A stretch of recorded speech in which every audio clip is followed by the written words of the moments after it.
In its strongest public criticism of Israel yet since the Gaza war began, the United States has said there is a gap between Israel's intent to protect civilians and the reality on the ground. US Secretary of State Antony Blinken said it remains imperative that Israel puts a premium on civilian protection.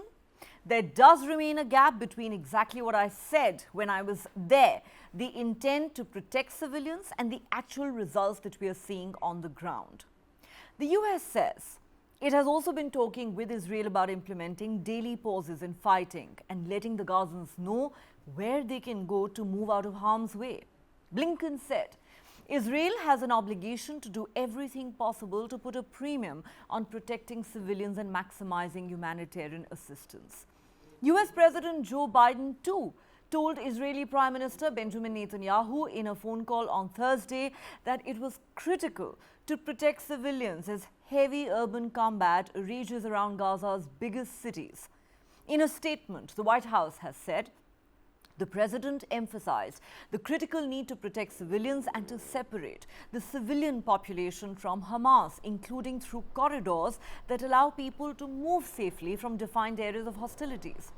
Before Israel launched its southern offensive a week ago, US officials told Israel it must limit the toll on civilians, saying too many Palestinians were killed in its operations against Hamas in northern Gaza.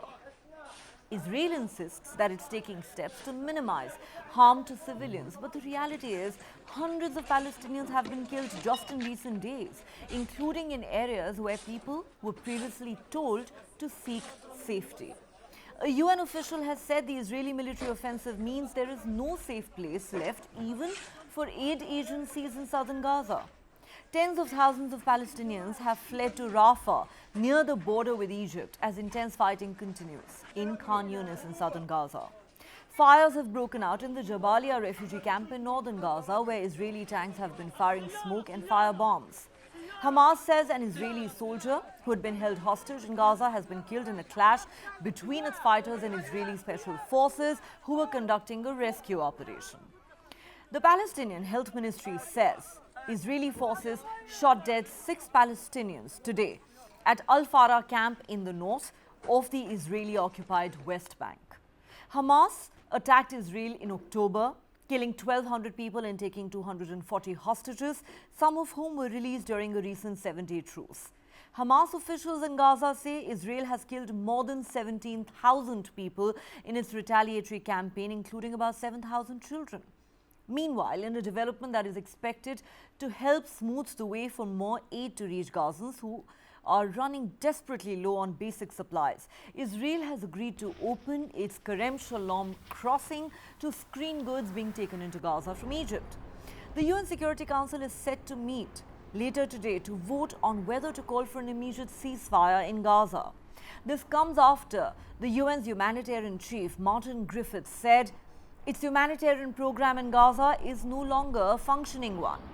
As the war rages on, Israel also faces a threat from Hezbollah, and now Prime Minister Benjamin Netanyahu has threatened devastation in Beirut and southern Lebanon if Hezbollah opens a second front in Israel's war with Hamas.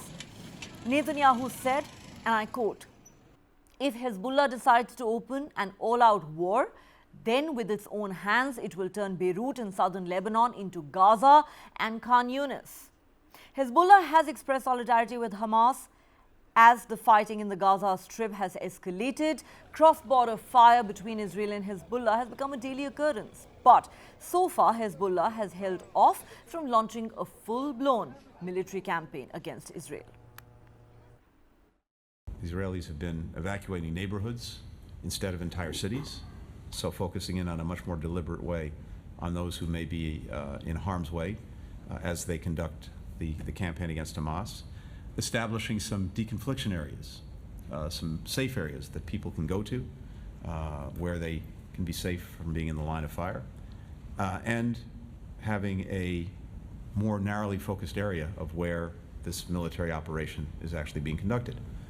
Having said that, as we stand here almost a week into this campaign in the South after the end of the humanitarian pause, it is imperative, it remains imperative that Israel put a premium on civilian protection. And there does remain a gap between exactly what I said when I was there, the intent to protect civilians, and the actual results that we're seeing on the ground. If Hezbollah chooses to start an all-out war, then it will bite soon. Hand turn Beirut and southern Lebanon, not far from here, into Gaza and Khan Younis. All right, so let's discuss these latest developments with our guests. Joining me on Global Lens tonight is Limor Bletter, Deputy Chief of Mission at the Consulate General of Israel to South India. Joining us from Bengaluru, Dr. Ido Zelkovitz, Head of Middle East Studies at Yezreel Valley College. Joining us live from Haifa in Israel, and completing the panel tonight is Ambassador Yogesh Gupta, former Indian diplomat, joining us from New Delhi. A warm welcome to all three of you. Limor Bletter, if I could begin with you. What should be made of what Antony Blinken has said? Many believe that the US, Israel's closest ally, which has so far stood solidly in support of Israel, even amidst mounting international criticism, now may be running out of patience and is increasingly exhibiting its unease with the growing number of killings of Palestinians in Gaza. Antony Blinken, who's visited Israel 4 times since the war began, has said there is a gap between the intent to protect civilians and the actual results that we are seeing on the ground. How is this being seen in Israel? So, good evening.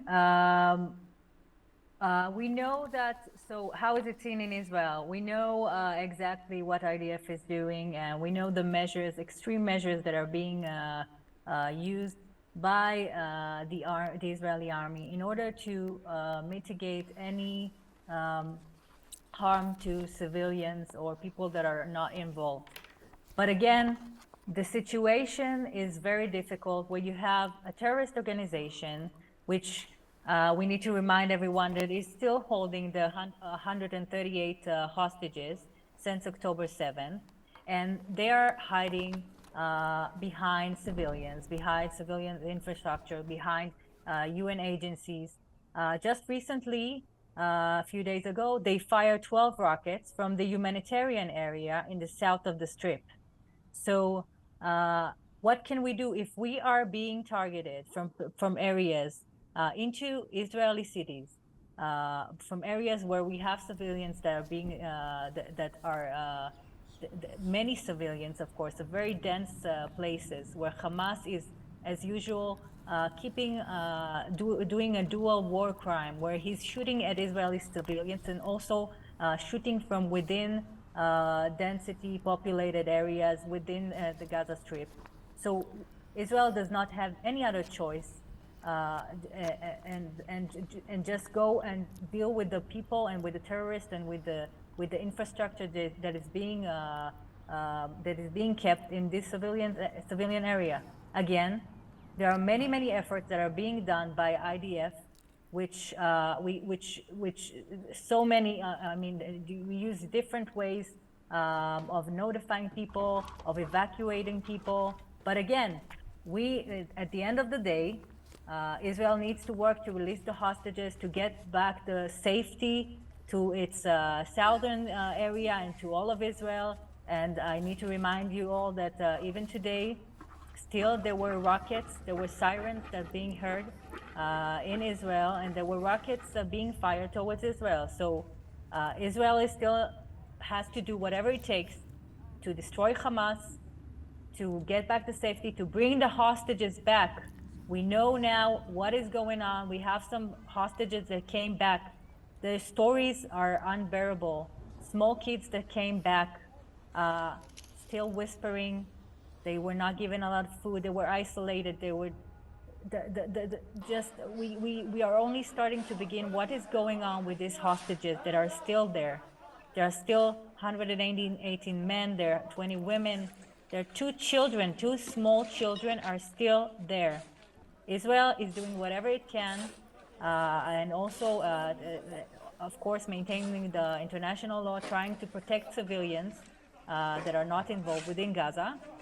But at the end of the day, Israel needs to needs to bring back safety to its people. We need to make sure that the events of the October 7th and the attacks that are going on since then will not repeat itself. And we need to make sure that we bring back all the hostages. So this is now the main goals, and we will do whatever needed. And again, if Hamas is hiding, they only want to blame, and the numbers, obviously, we need to also mention that any numbers that are being brought by Hamas, these are numbers that needs to be anything that comes from Hamas is something terrorist organization. Needs to be cautionally, verified. You need to check these numbers. Is again by a terrorist organization. So, and some of the children they're mentioning is actually terror. When you say children, is a 17-year-old with a that is shooting at people. Is he a child that was killed in the battle, or is he a terrorist? That's a terrorist. So again, these numbers is something that we don't know, and the only information we are giving is from a terrorist organization who raped and brutally murdered people and is not protecting civilians in Gaza. Okay. Of course, the point that you make about Hamas's butchery and the horrors that the hostages have been subjected to is absolutely valid. However, we can go on debating the numbers. Fact of the matter is, thousands of Palestinians have been killed on the ground. Also, you say Israel is doing everything it can to minimize civilian casualties. The world doesn't seem to agree, and now even the United States doesn't seem to agree. I want to go across to Dr. Zelkovitz at this point. Dr. Zelkovitz, of course, these are numbers that have been put out by the Hamas-run health ministry. They have said that Israel has killed more than 17,000 Palestinians in the last 2 months of the war in its retaliatory military campaign, and that more than 7,000 of these people were children. Today you have the United States, the strongest Israeli ally, saying things like Israel has an obligation to do everything possible to put a premium on protecting civilians and maximizing humanitarian assistance. And there is a gap between Israel's intent to protect civilians and the reality on the ground. In fact, even before the war expanded from northern Gaza to southern Gaza, the US did say on record that too many Palestinians had been killed. My question to you simply is this: would you agree that this is the strongest public criticism of Israel's handling of this war by its closest ally, the United States, in the last 2 months? Well, I will put the things in the right context. Until now, we haven't heard the United States of America giving Israel any clear deadline. And this is the most important thing. There is a need for, especially for the current administration in the United States, to say things that will sound nicely, especially in the ears of his supporters from the Democratic Party. And we know that in the margin lines of this Democratic Party in the US today, we have very criticized voices regarding to Israel. So I think Blinken is paying right now the contribution to the Democratic Party followers in the United States. But if we are looking generally about the American officially point of view, I see that there is no real change on the ground. America is still supporting Israel. America doesn't give Israel any deadline to end the military campaign. Furthermore, America is still providing Israel with all of the needed armory to deal with Hamas tunnel systems.